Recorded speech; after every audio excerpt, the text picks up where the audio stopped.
मोहनपुर नाम के एक छोटे से गांव में रामदास नाम का एक बहुत गरीब किसान रहता है। रामदास इतना गरीब है कि उसे 2 वक्त की रोटी भी खाने को नहीं मिलती। ऊपर से उसकी पत्नी सरला 2 महीने की गर्भवती है। रामदास हर रोज सरला से कहता है, सरला, मुझे माफ कर दो। तुम पेट से हो और मैं तुम्हें ठीक से खिला भी नहीं पा रहा हूँ। ऐसा मत कहिए जी, आप तो मेहनत कर रहे हैं। लेकिन पैसे तो नहीं आ रहे हैं ना। डॉक्टर साहब ने कहा है तुम्हें फल वल खिलाने के लिए, तभी बच्चा तंदुरुस्त पैदा होगा। यहाँ तो सूखे चावल खाने के भी पैसे नहीं हैं।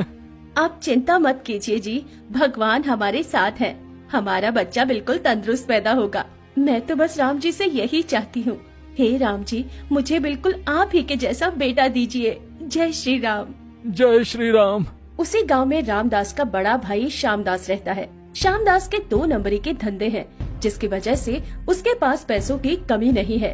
उसकी बीवी सीमा भी 2 महीने की गर्भवती है। सीमा अपने आलीशान घर में नरम पलंग पर सोए हुए अपनी खास नौकरानी को हुक्म फरमाती है, ए चुन्नू की माँ, मुझे अनार ला दे। अनार खाने का बड़ा दिल कर रहा है। घर में तो अनार नहीं है मालकिन, संतरा है, दे दूं? छी, मैं सस्ते फल नहीं खाती हूँ। मैं तुझे गरीब दिखती हूँ क्या? ये ले पैसे और बाजार से अनार खरीद कर ला जल्दी। जी मालकिन। सीमा ऐसे ही पूरा दिन आराम करती है। उसके पास 10-12 नौकर हैं, जो सब मिलकर घर का काम करते हैं। श्यामदास पूरा दिन अपने काम में व्यस्त रहता। वो बस लोगों की जमीन हड़प के वहाँ अपने लिए फैक्ट्री बनाना चाहता है। ये जमीन मुझे हड़पनी है। यहाँ मेरी फैक्ट्री लग गई तो और ज्यादा पैसे आने लगेंगे। रामदास और श्यामदास की माँ जानकी श्यामदास के पास ही रहती है, क्योंकि वो अमीर है। जानकी भी सीमा के आदेशों का पालन करती और सीमा का ख्याल रखती है। बहू, ये ले, मैंने तेरे लिए खाना बनाया है, जल्दी से खा ले। छी, ये क्या बनाया है आपने? दाल चावल? मुझे चिकन चाहिए, ले जाइए इसे, ले जाइए। सीमा अपनी सास से बहुत बुरा बर्ताव करती है। शाम को जानकी अपनी छोटी बहू यानी सरला को देखने के लिए जाती है। सरला उन्हें बड़े प्यार से बिठाती है।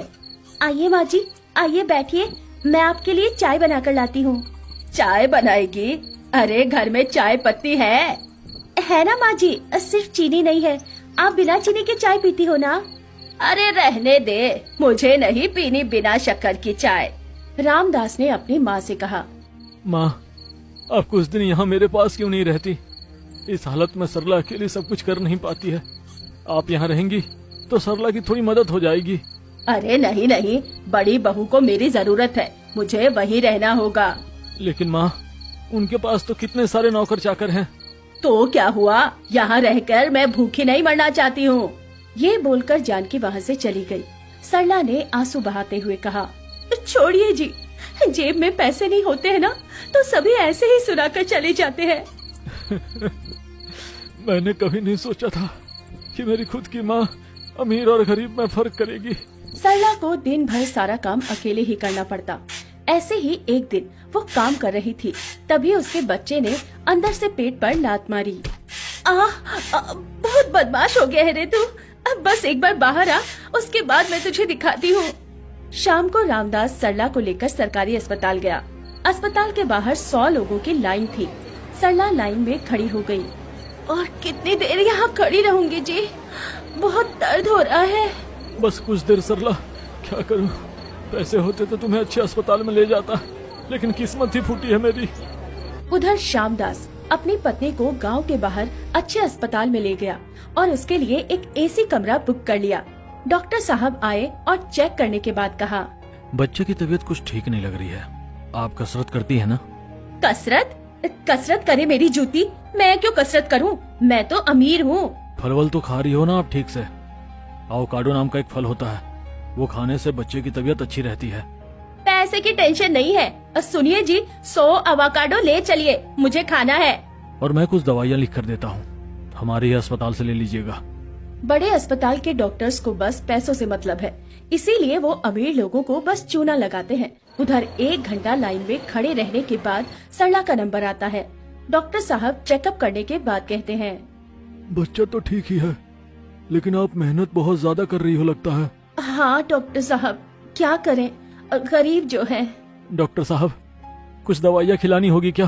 नहीं नहीं, बस फल खाने से ही चलेगा। उसी के तो पैसे नहीं हैं। कोई बात नहीं, घर में जो है वही खिलाइए। दाल खाइए, दाल में प्रोटीन होता है। साग खाइए, मिनरल्स होते हैं। हाँ हाँ, वो तो हम खाते ही हैं। वैसे हमें उससे अच्छा खाना मिलेगा भी कहाँ, गरीब जो है। उससे अच्छा खाना होता भी नहीं है। हमारे दादा दादियों के जमाने में वो सभी यही खाते थे। आप चिंता मत कीजिए, बस राम जी को बुलाइए और खुश रहिए। जितना खुश आप रहेंगी उतना खुश बच्चा रहेगा। ये सुनकर सरला को खुशी हुई। उसके पति के पास पैसे नहीं हैं, लेकिन उसका पति उससे बहुत प्यार करता है, इसीलिए वो खुश है। दूसरी ओर सीमा हमेशा चिड़ी हुई रहती है, हमेशा लोगों पर चिल्लाती रहती। सभी उससे डर डर के रहते हैं। पैसे होने से खुशी नहीं आती है। सीमा और सरला ऐसे ही कुछ महीने बिता देती हैं और आखिरकार वो दिन आ ही जाता है। दोनों को एक साथ लेबर पेन शुरू हो जाता है। रामदास सरला को लेकर सरकारी अस्पताल में जाता है और श्यामलाल सीमा को महंगे अस्पताल के प्राइवेट रूम में ले जाता है। कितना दर्द हो रहा है। हे राम जी, मुझे जितना चाहे दर्द दो, बस बच्चा सुरक्षित रहे। हे राम जी, बच्चे का ध्यान रखना। उधर सीमा भी दर्द से तड़पती है। अब पेट फटा जा रहा है। अब बस मेरा ये दर्द खत्म हो जाए। ए डॉक्टर, मुझे दर्द कम करने का इंजेक्शन लगा दे जल्दी। इंजेक्शन की कीमत 1 लाख रुपए है। अरे पैसों की चिंता मत कर, बस लगा दे। डॉक्टर सीमा के पेट में दर्द कम होने का इंजेक्शन लगा देते हैं। वो एसी कमरे में आराम से सो जाती है। उधर सरला को अस्पताल में जगह ही नहीं मिलती। सॉरी, यहाँ तो सभी बेड पर पेशेंट हैं। पेशेंट है? अब मेरी बीवी का क्या होगा? उसे बच्चा होने वाला है। मैं कुछ नहीं कर सकती। नर्स अस्पताल के अंदर चली जाती है। रामदास सरला के साथ अस्पताल के बाहर ही रह जाता है।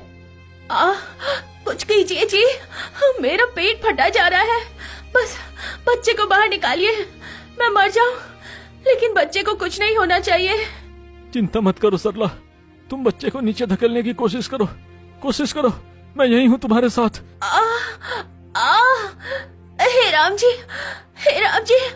बच्चे को सुरक्षित रखिए। राम जी। बहुत कोशिश करने के बाद अस्पताल के बाहर रास्ते पर ही सरला की डिलीवरी हो जाती है। उसे एक सुंदर सा बेटा होता है, बिल्कुल सुरक्षित और तंदुरुस्त। उधर सीजर के सहारे सीमा के बच्चे को बाहर निकाला जाता है, लेकिन बच्चा बीमार निकलता है। उसे तेज बुखार रहता है।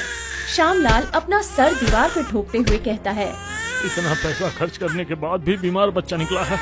हे भगवान, मैं क्या करूं? अमीर की डिलीवरी एसी रूम में होती है और गरीब की डिलीवरी रास्ते में ही हो जाती है, लेकिन बच्चा गरीब का स्वस्थ निकलता है। सरला को राम जी पर पूरा यकीन था। वो अपने तंदुरुस्त बच्चे को लेकर घर लौट जाती है और राम जी को 1000 धन्यवाद देती है। दूसरी ओर अमीर अस्पताल के डॉक्टर श्यामलाल से कह देते हैं, देखिए, हम कुछ नहीं कर सकते। हमने कहा था इनसे कुछ कसरत करने को, इन्होंने नहीं किया। इस बच्चे की ज्यादा दिन जिंदा रहने की उम्मीद नहीं है। आप लोग फिर से ट्राई कीजिए। श्यामलाल के घर में मातम छा जाता है। साथ ही साथ उसके सारे बुरे कर्मों के बारे में पुलिस को पता लग जाता है और पुलिस उसे गिरफ्तार कर लेती है। उधर रामदास के खेत में अच्छी फसल उगती है और गरीब होकर भी रामदास अपनी पत्नी और बेटे के साथ खुशी से जिंदगी गुजारने लगता है।